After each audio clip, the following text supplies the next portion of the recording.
স্বাগতম, সুপ্রভাত। দেখুন, একটা কথা আমি ব্যক্তিগতভাবে মনে করি যে কাজটা নিয়মিতভাবে করা উচিত সে কাজটা নিয়মিত করবেন। আপনি যদি ফুটবলার হন তাহলে যেমন গড়ের মাঠে গিয়ে হোক বা আপনার পাড়ার মাঠে হোক প্রত্যেক দিন সকালবেলা প্র্যাকটিস করেন, তেমন একই সাথে আপনি যদি ধার্মিক হন, মানে ধর্ম যদি আপনার কাছে প্রিয় একটা বিষয় হয় আপনার চলার পথে, তাহলে সেটা নিয়মিতভাবে পালন করাই উচিত। কারণ আমি ব্যক্তিগতভাবে দেখেছি যে যারা ক্রিশ্চিয়ান, আমি মিশনারি স্কুলে পড়েছি বলেই বলছি, যে তারা কিন্তু রোববারটা যাই থাক আর তাই থাক, ছুটির দিন হলে কি হবে, তারা কিন্তু সকালবেলা চার্চে যান প্রত্যেক রোববার। যারা মুসলিম তারা কিন্তু ওই 5 বার নামাজ পড়েন। আর আপনি যদি সত্যি কালী ভক্ত হন, মানে কালী ঠাকুরই তো আমাদের উৎকর্ষতা এবং ভক্তির প্রধান দেবী, যার কাছে আমরা প্রার্থনা করি হিন্দুরা, তাহলে সেটা নিয়মিত পালন করবেন। আপনার পাড়ায় মন্দির রয়েছে, ভাই এই যে 12 মাসে 12টা অমাবস্যা আসে, আমি একটা ব্যাপারে খুব মানে দাপটে এখানে বলতে পারি যে আমার যে অতিথি তিনি পণ্ডিত বংশের ব্রাহ্মণ সন্তান, যাই ওয়েদার হোক না কেন, প্রচণ্ড বৃষ্টি পড়ছে হয়তো আষাঢ় শ্রাবণ মাসে, যাই হোক আর তাই হোক, তিনি কিন্তু অমাবস্যার দিনটি তারাপীঠে কাটান। এছাড়াও তিনি বিভিন্ন ধর্মীয় স্থানে যান, সেটা তো অন্য গল্প, অন্যদিন বলা যাবে। কিন্তু এই যে তার নিয়মিত ব্যাপার, সেটা আমরা বন্ধুত্বপূর্ণভাবে চা খেতে খেতে বলেছিলাম কেন, বললো যে এটা আমার আশু কর্তব্য বলে মনে করি। লোক দেখানো আপনি যদি মানে করেন, ধার্মিক হন, মানে আমার ফায়দা আছে, তাহলে সেই ধর্ম পালন না করে বরং খেয়ে দিয়ে শুয়ে পড়ুন। এই রেসপেক্টের জায়গা থেকে তার দায়িত্ব অনেক, কারণ তার কাছে প্রচুর মানুষের আবেদন থাকে যে দাদা বা স্যার আমার পুজোটা করে দেবেন বা আমার প্রতিকারের জায়গাটা একটু ঠিক করে দেবেন। সেটাতে কিন্তু তিনি নিরবিচ্ছিন্নভাবে শুধু পালনই করেন না, ওখান থেকে আমি ভিডিও দেখেছি। এবং আমি তাকে ওই অমাবস্যার দিন একদিন ফোন করেছেন বেশ রাতে, দেখি উনি যজ্ঞে ব্যস্ত বলে প্রসন্ন একটু ব্যস্ত আছি। পরের দিন আবার আমাদের গল্পগুজব হয়েছে। তিনি আমার ভীষণ প্রিয় দেবাচার্য। ওয়েলকাম। একদম, সবাইকে নমস্কার। স্পেশালি প্রসন্ন যেখান থেকে শুরু করলো, আমার মনে হয় ওখান থেকে যদি আমি স্টার্ট করি তাহলে অবশ্যই একটা গল্প বলা উচিত। স্টার্টটা কোথা থেকে হলো, যে খ্রিস্টানরা যদি মানে খ্রিস্টান হন তাহলে অবশ্যই রবিবার দিনকে একবার হলেও চার্চে যান। হ্যাঁ, বাস্তব। আচ্ছা, যারা মুসলিম আছেন তারা ডেলি 5 বার সাজের নামাজ, 5 বারই বোধহয় করে, 5 বারই পড়ে, সাজের নামাজ অবধি 5 বারই পড়ে। তো একদম ঠিক, কোনো ভুল নেই। তো আমাদের হিন্দু ধর্মের থেকে আমাদের হয়তো সবসময় মন্দিরের জায়গাটাতে গিয়ে ওঠে হয় না। কেন হয় না? কেন হবে না? কেন সবসময় হয় না? হয়তো আমাদের স্পেশালি কোনো একটা দিন দেখি আমরা, হ্যাঁ, যে পয়লা বৈশাখ যাবো, আজকে কালীঘাটে যাব, বা আজকে আমার জন্মদিন আছে ফ্যামিলিতে, বাবার জন্মদিন, মার জন্মদিন, মার কাছে গিয়ে পুজো দিয়ে আসবো, আমরা একটু সেই হিসেবেও চলি। কিন্তু আপনি ক্যালকুলেশন করে দেখবেন না, প্রতি শনিবার নিয়মিত খুব কম মানুষই হয়তো হবে না, আমি বলবো না হবে না, যে কালীঘাটে যাচ্ছে বা তারাপীঠ যাচ্ছে, বা মানে ডেটটা একদম ফিক্সড রেখে দিয়েছেন। তো এটা একটা আমাদের যেমন থাকে যে মাসে একবার আমরা কোথাও না কোথাও যাচ্ছি, কিন্তু রেগুলার আমাদের হচ্ছে না, আমাদের রেগুলার তারাপীঠ যাওয়া হয় না, বা আমাদের কী বলবো রেগুলার কোনো মন্দিরে গিয়ে ঢোকা হচ্ছে না। তো এটা একদম বাস্তব।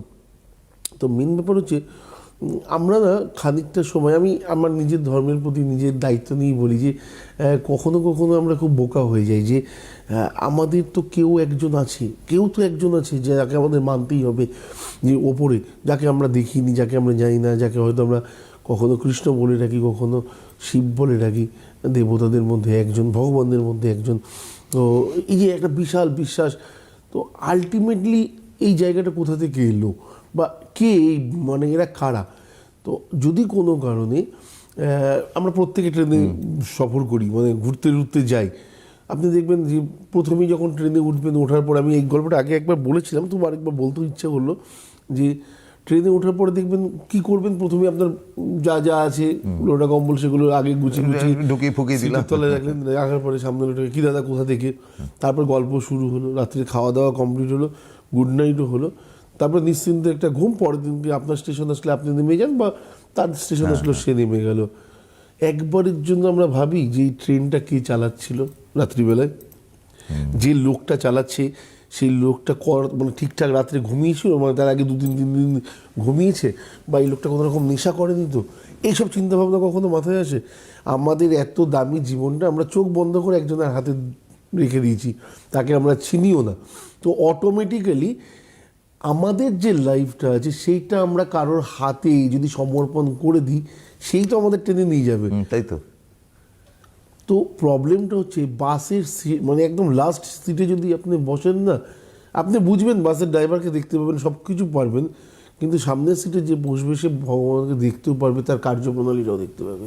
তো সে আমাদের জন্য কতটা কী করছে বা না করছে, এটা আমার বিশ্বাস। যারা ঈশ্বরে বিশ্বাসী তারা আমার কথায় বিশ্বাসী, যারা ঈশ্বরে বিশ্বাসী নন তারা বিশ্বাসী নন। একজন ভদ্রমহিলা ছিলেন যার নাম কর্মা, উনি যখন এই জগন্নাথ প্রভুর মন্দির টন্দির স্টার্টিং, তখন উনি রোজ সকালবেলায়, মানে উনি যখন একদম বাচ্চা ছিলেন, বলতো বাবা আমি তোমাকে খাইয়ে যাব বলে রোজ সকালে আসতো, যা হতো মানে ওইটুকুনি বাচ্চা মেয়ে যা রান্না করতে পারে, কিন্তু কোনোদিন জীবনে বাদ দেয়নি। যতদিন উনি পেরেছেন তো উনি এসে খাইয়ে দিয়ে গেছেন। একদিন হঠাৎ করে এসে বললেন যে বাবা এখন আমার বয়স হয়েছে, হাঁটু দুটো আর সাথ দিচ্ছে না এই মুহূর্তে, আমি বাড়ি থেকে এতটা দূর তোমার মন্দির অবধি আসতে পারি না যে তোমাকে একটু ভোগ প্রসাদ বা খিচুড়ি খাইয়ে যাবো।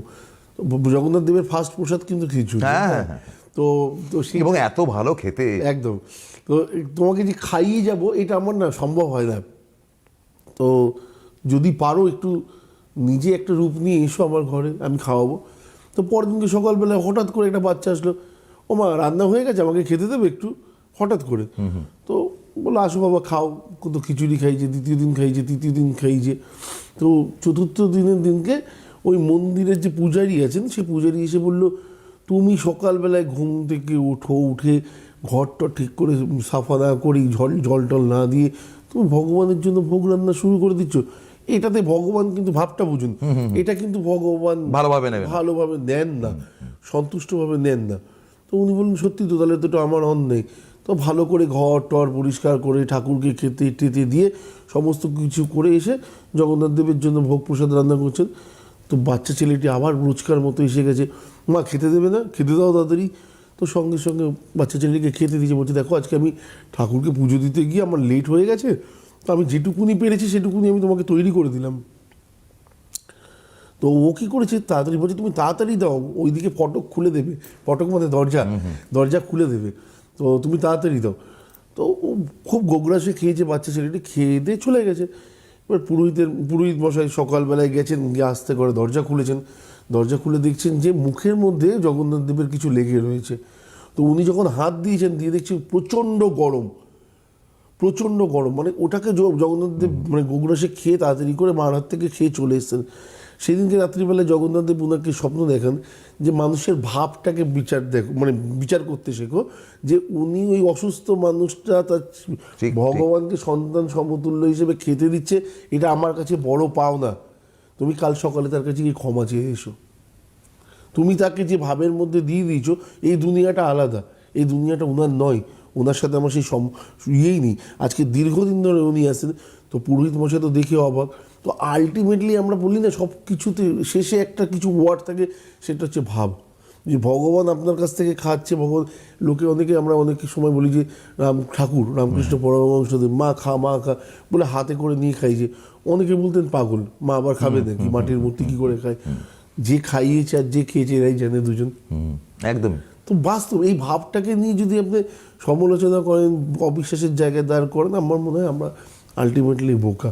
তো এই ভাবের মধ্যেই একটা ভাব হচ্ছে অমাবস্যা, মৌনী অমাবস্যা। এবং সত্যি যদি মনে হয় কোথাও প্রবলেম আছে, নিজেকে সমর্পণ করুন ভগবানের কাছে। বারবার বলি দেবাচার্যের কথাগুলোকে শুনুন, হয়তো অনেক বেশি কাজে লেগে যাবে।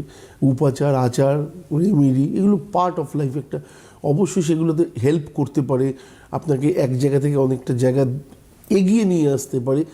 কিন্তু তা সত্ত্বেও মনে হয় যার প্রতি বিশ্বাস রাখা দরকার সে হচ্ছে ভগবান। যতক্ষণ না তাকে, তার প্রতি নিজেকে পুরোপুরি সমর্পণ করবেন, ততক্ষণ পর্যন্ত দেবাচার্যের কাছে এসেও হয়তো সেই আনন্দ পাবেন না যেটা মন থেকে পাওয়া উচিত ছিল। মানে সেই ভক্তিটা বা সেই আবেদনটা বা সেই, হ্যাঁ, খুব খাঁটি কথা, খুব খাঁটি কথা। আমরা কোথাও যেন মানে বলতে আমার দ্বিধা নেই, আপনার সঙ্গে তাল মিলিয়েই বলছি যে আমাদের সময় হচ্ছে, কেন সময় হবে না, কেন সময় হবে না কেন? একটা হায়ার সেকেন্ডারি পরীক্ষা দিতে যাচ্ছে একটা মেয়ে বা একটা ছেলে, যেই হোক, সে তো তার থেকে 10 মিনিট আগে বেরিয়ে মন্দিরে পুজো নমস্কার করছে। হ্যাঁ, তো তাহলে সময় হবে না কেন? তার থেকে তো ইম্পর্টেন্ট আমাদের জীবন নয়? না না, আবার এমনও আছে, আমি বললাম ভাব যে আমার পরীক্ষাটা এই কদিন চলবে মা, আমি আসতে পারবো না, তার জন্য আজকে এসছি তোমাকে আগাম পুজো দিতে, অ্যাডভান্স পুজো দিয়ে আসা যেতে পারে। ঠিক আছে। তো এটা তো ভগবানের সাথে, ভগবান হচ্ছে কি বলবো, আমরা বাবার সাথে বা মার সাথে কথা বলতে গেলে কন্ডিশন দেখি কখনো, তো ভগবান তো আমাদের সেই পার্ট একটা, তো তার সাথে কথা বলতে গেলে কন্ডিশন কেন থাকবে যে প্রভু আমি তোমাকে দেখতে পাবো না কদিন ধরে, আমি তাও আসবো, আসার চেষ্টা করবো, কিন্তু এই কদিন তো পরীক্ষা আছে, আমি তোমাকে আগে এসে প্রণাম জানিয়ে গেলাম। পৃথিবীর কোন ভগবান নেই যে বাচ্চাটার উপর খুশি হবে না, সেই তো তাকে পাঠিয়েছে। এবং আমাদের হিন্দু ধর্মের একটা ব্যাপার রয়েছে, সেটা হচ্ছে যে বাধ্যতামূলক কোনো কিছু নেই, যেটা অন্য প্রত্যেকটা ধর্মের মধ্যে রয়েছে। এর জন্যই তো আমরা অনেক বেশি ফিকে হয়ে যাচ্ছি আস্তে আস্তে। হ্যাঁ, সেই। এবং মানে এটা তোমাকে করতে হবে, তুমি এই কমিউনিটিতে জন্মেছো, এই এই এই এই পালন করো। কিচ্ছুক না করেও একটা লোক দিব্যি বেঁচে আছে।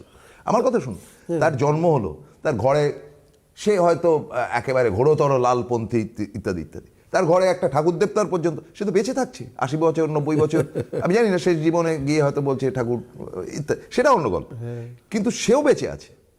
কিন্তু আপনি দেখুন অন্য কমিউনিটির লোক, এমনকি পার্সিদের দেখুন, তারা আগুনকে পুজো করে এবং করবেই করবে। না, পার্সি বলে তো আলাদা, মানে আলটিমেটলি তত্ত্বটা কোথা থেকে, হিন্দু তত্ত্ব থেকে এসছে না। তো ওই হিন্দু তত্ত্বে জল, বায়ু, সমস্ত কিছু, অগ্নি, সমস্ত কিছুকেই তো দেবতা বলে গণ্য করা হয়েছে। আপনার চারপাশে যারা আছে 36 কোটি ভগবান, 36 কোটি মানে 36 ক্রোড় নয়। না না না, সেটা আপনাকে কৃতজ্ঞতা জানাই, কারণ এটা আমি কিন্তু আমার নিজের জায়গা থেকে এক্সপ্রেস করেছি আমার সার্কেলে, যে এটা আমি জানতাম না, এটা আমাকে 36 প্রকার দেবাচার্যজি আমাকে এটা শিখিয়েছে। অসাধারণ, এটা আপনি মানে আনপ্যারালাল। এটা এত যুগ ধরে এত জ্যোতিষ অনুষ্ঠান করেছি বা এত কিছু করেছি, কম দিন তো গেল না, 27-28 বছর হয়ে গেল, কিন্তু এটা আমি সত্যি জানতাম না। এরকম অনেকগুলোই কিছু জানতাম না। কোটি কোটি হচ্ছে সংস্কৃত ওয়ার্ড, তো প্রকারভেদ, তো ওই প্রকারটা হচ্ছে আমাদের কাছে 36 রকমের ভগবান। এটা আপনি কিন্তু মানে এই জ্ঞানটা আপনি কিন্তু বৃহত্তর জনগণকে দিয়েছেন। Thank you very much. একটা ফোন নিয়ে নিচ্ছি। Hello hello hello. না থাকলে ঠিক আছে, কোনো অসুবিধা নেই। হ্যাঁ, না ঠিক আছে, না থাকলে ঠিক আছে, আমাদের আলোচনাটা আমরা চালিয়ে যাব। তো এই যে একটা প্যারামিটার, আচ্ছা আরেকটা বোধহয় ফোন আছে। হ্যালো। হ্যাঁ, হ্যালো। নমস্কার। হ্যাঁ, নমস্কার। বলুন। হ্যাঁ, বলছি স্যারের সাথে একটু কথা বলতে চাই। স্যার শুনছেন? আপনি বলুন। স্যার শুনছেন? হ্যাঁ, আমি আমার সম্পর্কেই জানবো। আমার নাম, আমি মালদা থেকে বলছি, অপর্ণা বসাক। বলুন। আমার ডেট অফ বার্থ হচ্ছে 26শে এপ্রিল 2000। হ্যাঁ, স্যারের প্রোগ্রাম আর কি অনেক দিন ধরেই, আমি অনেক দিন ধরে চেষ্টা করছি। 26শে এপ্রিল 2000 কত? সকাল 8টা। ও 2000ই, মানে হ্যাঁ, শুধু 2000। আচ্ছা, আর সকাল 8টা। জন্মটাও কি মালদাতেই? হ্যাঁ, মালদা। আচ্ছা। আমাদের না এটা খুব ভালো লাগে যে যারা দেবাচার্যের অনুষ্ঠানে ফোন করবেন, তারা নিজেরা যদি ফোন করেন তাহলে খুব ভালো হয়, কারণ উনি কিছু প্রশ্ন করবেন, তার উত্তরগুলো কিন্তু একমাত্র আপনিই দিতে পারবেন, আপনার মা বাবা নয়। হ্যাঁ, অপর্ণা, বুধবার জন্ম তো আপনার? হ্যাঁ, বুধবার। মকর রাশি, বৃষ লগ্ন, জানা আছে তো? হ্যাঁ, জানা আছে। আচ্ছা, উত্তরাষাঢ় নক্ষত্র, সপ্তমী কৃষ্ণপক্ষে জন্ম, নরগণ। আচ্ছা, বুধ হচ্ছে শুক্র, ওইদিকে লোকে, ঠিক আছে। আচ্ছা, লগ্নে মঙ্গল। প্রশ্ন কি নিয়ে, বিয়ে? না স্যার, বিয়ে তো আছে, মানে ক্যারিয়ার সম্পর্কে আর কি। আচ্ছা, বিয়ে আছে, তার সাথে কেরিয়ার, মানে বিয়ে এবং কেরিয়ার। হ্যাঁ হ্যাঁ, দেখাশোনা হচ্ছে? দেখাশোনা না, মানে একটা কিছু না পেয়ে আর কি করতে চাই না, ওই জন্য বলেছি যে এখন যে না হচ্ছে, মানে দেখো না, নিজে থেকে আসলে আসুক, সেটা দেখা যাবে। কেন এটা ভাবলেন কেন? কারোর মুখাপেক্ষিও থাকবো না, একদম ঠিক আছে, ভেরি গুড। ভালো ফোনগুলো আসে না? গ্রেট। আচ্ছা, দ্বিতীয় কথা হচ্ছে যে লগ্নে মঙ্গল রয়েছে, শুক্রের ঘরে রয়েছে, খুব ইজিলি তো লাইফে কিছু পাওয়া হয়নি, তো চাকরির জায়গাটাও খুব ইজিলি এসে যাবে, এটা ভাবার কোনো কারণ নেই। একটু পরিশ্রম করতে হবে, একটু সময় লাগবে, আর সময় যখন আসবে তখন অটোমেটিক্যালি হাসি মুখেই বলবেন যে হয়ে গেছে, এই ব্যাপারটা তো বাস্তব, কিন্তু লগ্নে মঙ্গল রয়েছে, হবে এটা কনফার্ম থাকুন। বৃহস্পতি দ্বাদশে বসে থাকাটাও বারবার করে বলেছি, বৃহস্পতি দ্বাদশে বসে থাকলে একটু সমস্যা তো তৈরি হয়। আশানুরূপ ফল লাভে না কোথাও বঞ্চিত, যে জিনিসগুলো মুখের কাছে এসেও সরে যাচ্ছে, এটা একটা বড় সমস্যা। আর মাঝে মধ্যেই খুব ডিপ্রেশনের একটা পালা চলে আসে, হতাশা, হচ্ছে না, আমার আর হবে না, সবার হয়েছে। তো এইরকম নেগেটিভ জিনিসগুলোকে শরীর থেকে যত সরাবেন, পজিটিভ ভাইব্রেশন যত আনবেন, কারোর হোক বা না হোক আপনার ডেফিনেটলি হবে। এটা গেল একটা জায়গা। আমরা জানি যে কালসর্প দোষ যদি লাইফে থাকে তাহলে সেক্ষেত্রে জীবনে উত্থান পতনের পরিমাণ অনেক বেশি হয়। তো আপনার সকালবেলায় ঘুম থেকে ওঠার পর থেকে মোটামুটি সারাটা দিনই স্ট্রাগেল হোক বা দুশ্চিন্তা হোক, যাই হোক না কেন, তার মধ্যে দিয়েই কাটাতে থাকে। তো এটা একটা পার্ট লাইফের। হ্যাঁ, এই জিনিসগুলোকে আস্তে আস্তে আস্তে আস্তে একটু হ্যাবিচুয়েট করুন। একটু খানিকটা পুজো অর্চার মধ্যেও চেষ্টা করবেন নিজেকে টাইম দেওয়ার। মানে আমি পুজো অর্চা মানে এই বলছি না ঠাকুরকে সাজিয়ে গুছিয়ে, ঠাকুরকে সাজান গুজান, নিজের মনোবাসনা জানান, ব্যাস যেটা নিজে খাচ্ছেন সেটাই দরকার হলে ঠাকুরকে একটু খেতে দিন, নিজের জন্য যেটা রান্না হয়েছে। তো এরকম একটা পার্ট তৈরি করুন যে সে যেন আপনার মাথার উপর হাত রাখতে পারে। বাকি ওভারঅল তো বৃহস্পতি ডিস্টার্ব বলে এতগুলো কথা বললাম, আদারওয়াইজ বলতাম না এটা। আর আপনার এলাকায় অনেক প্রাজ্ঞ জ্যোতিষ ব্যক্তিত্ব আছে, যে দুটো জিনিসের ডিস্টার্ব সেটা আমি বারবার উচ্চারণও করেছি, তাকে গিয়ে বলবেন যে এই দুটো জিনিসের যদি রেমেডি দেওয়া সম্ভব হয় তাহলে দিয়ে দিতে, তাহলে বিয়ে আর চাকরি এই দুটো জায়গাতে আমার মনে হয় কোথাওই আটকাবে না। বুঝতে পেরেছেন অপর্ণা? হ্যাঁ হ্যাঁ হ্যাঁ। ঠিক আছে। স্যার, আমার টিচিং এ কি কোনো বিয়ে আছে, মানে টিচিং এই থাকার ইচ্ছা, টিচিং প্রফেশনে? না, মেন ব্যাপার হচ্ছে আপনার ফ্ল্যাকচুয়েট করে দেবো, আপনার মানসিকতা খুব ফ্ল্যাকচুয়েট করে। এখন টিচিং মনে হলে দুদিন পরে এটা চেঞ্জ হয়ে মনে হবে ব্যাঙ্কিংয়ে গেলে ভালো হতো। তো এই যে এই জিনিসগুলো রয়েছে না, এটা থেকে আগে নিজেকে একটু, যে বললাম হতাশা, একবজ্ঞা হতে হবে। হ্যাঁ, একটুখানি আগে কনফার্ম হতে হবে যে আমি চাইছিটা কি, ঠিক। আমি কি করতে এসেছি, আমার কি পাওনা আছে, আমার কি গন্ডা আছে, সেগুলো তো আমি এবং কি বুঝবো। পাবো। হ্যাঁ, আলটিমেটলি আমি কি পেতে পারি, আমার কি ক্যাপাসিটি আছে। আমরা চাই তো না ভগবানের কাছে, চাই আমরা কখন একটা বাড়ি দিই, ওইটা ভগবান মনে করে এমনিতে তো তোকে দিতাম, এর পরেরটা বল কি দিতে হবে, তার জন্য রেডি হই। তো যারা মন খুলে চাইতে পারে ভগবানের কাছে, যারা বলতে পারে, যে নিজের আবদার জানাতে পারে, তারা সব পায় ভগবানের কাছ থেকে। ধন্যবাদ। এবারে যে বিষয়টাতে আমি যেতে চাই, এই যে মৌনী অমাবস্যা বা রটন্তী কালী যেটা বলা হয়, এটা আমি দেখেছি যে বিভিন্ন ব্যবসায়িক বা বণিক মহল তাদের বাড়িতে গৃহকোণে বা নিজ অঞ্চলে তারা কিন্তু এই পুজোটা করে। একদম একটা বিগ সেকশন। একদম। তার কারণটা হচ্ছে দুটো, এক হচ্ছে আর্থিক, দ্বিতীয়টা হচ্ছে কি বাস্তু। একদম। এই দুটো তো কোরিলেটেড। মানে আমি একটা ফ্যাক্টরি করব বা একটা দোকান করব বা একটা যাই হোক, ঠিক আছে, অফিস করব, it is totally related with বাস্তু। এবং সেটা থেকে আমার বর্ধিত ব্যবসা বাড়বে, আরও 5 জন চাকরি পাবে, আমি আর একটু এগিয়ে যাব। ফলে রটন্তী কালী পুজো আমি যেটা দেখেছি যে এটা আর খুব ভাল লাগে, মানে ঠান্ডার সময় কোথাও একটা ঢাক বাজছে, এ বাজছে, এটা মনটাই ভালো হয়ে যায়। তো সুতরাং বাস্তু কতটা হেল্প করবে? না, বাস্তু মানে আপনার বাস্তুতে যদি কোনো কারণে প্রবলেম থাকে, তাহলে সেই বাস্তুতে যখন দীর্ঘদিন পুজো আর্চা সমস্ত কিছু হতে থাকে না, আমি মনে করি 20% হলেও প্রবলেম এমনিতেই ভগবান আপনাকে থামিয়ে রেখে দেয়।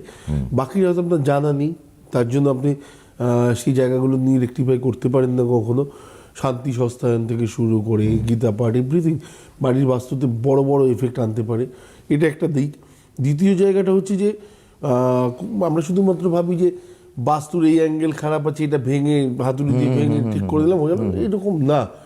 ছোট ছোট জিনিসে বাস্তুর অনেক চেঞ্জেস হয়, যেটা বললে পরে হয়তো ব্যবসায়িক জায়গাতে কোথাও না কোথাও সমস্যা হতে পারে, কিন্তু আলটিমেটলি ছোট ছোট টিপস যেগুলোতে বাড়িতে অনেকটা, আপনি দেখবেন যে বাড়িতে যে লোকটা উত্তর দিকে মুখ করে খাচ্ছে, সেই লোকটা কখনো মাসে একবার ডাক্তারের কাছে যায়নি, এরকম হয়নি। আচ্ছা, মানে তার রোগ ভোগ হবেই।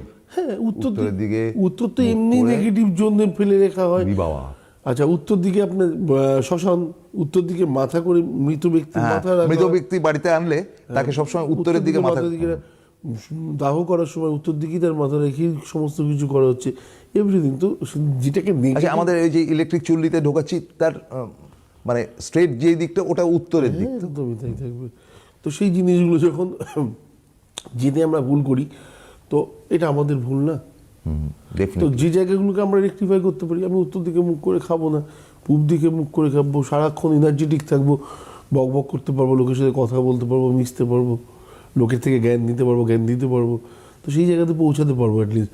কিন্তু আমি যদি ওই মুমূর্ষ রুগীদের মতো বাঁচতে আরম্ভ করি, যাদের কোথাও না কোথাও বড় একটা প্রবলেম এসে গেছে লাইফে, সেই জায়গাতে পা দিতে চাই, তাহলে উত্তর দিকে মুখ করে কন্টিনিউয়াসলি খাওয়া যেতে পারে। না না, বেয়াদবি কেন করবো? আপনি বলছেন যখন সেটা গ্রহণ করবো। আরেকটা ব্যাপার, যে প্রবল ঠান্ডা, শৈত্যপ্রবাহ, আপনি তো এগুলো পরোয়া করেন না, বৃষ্টির সময় গিয়ে ওখানে যোগ, তার মানে আপনি মৌনী অমাবস্যা বা রটন্তী কালী পুজোতে যথারীতি হ্যাঁ, আমি আগের দিন পৌঁছে যাবো। আগেই পৌঁছে যাবেন। হ্যাঁ, আগের দিন একদিন আগেই পৌঁছে যাবো।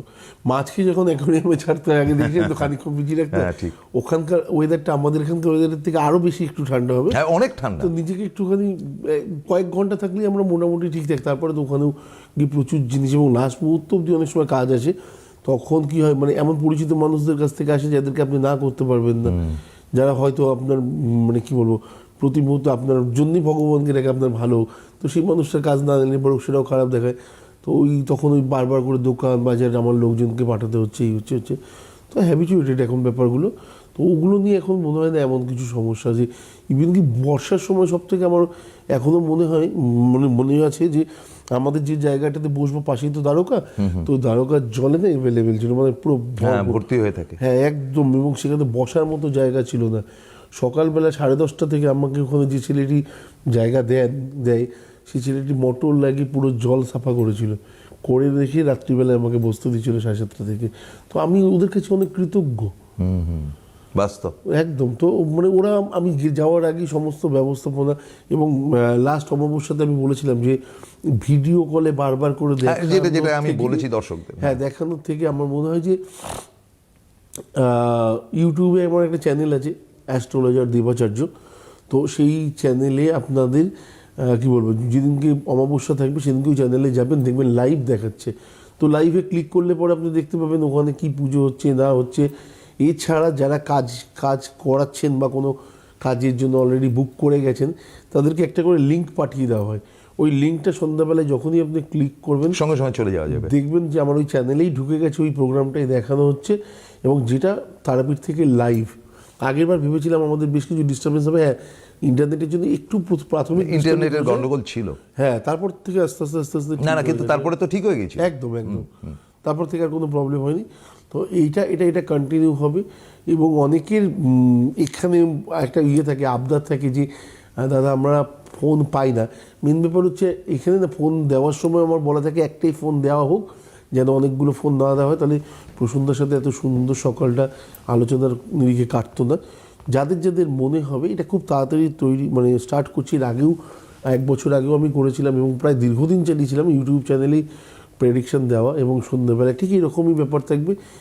যাদের জানার থাকবে না, একদম সম্পূর্ণ বিনা পয়সায়, সম্পূর্ণ বিনামূল্যে বলা যেতে পারে, যে আপনি ফোন করবেন, জানতে পারবেন, যেরকম টিভিতে ফোন করছেন, কবে থেকে স্টার্ট করছি, কী করছি, সমস্তটা জানিয়ে দেওয়া হবে।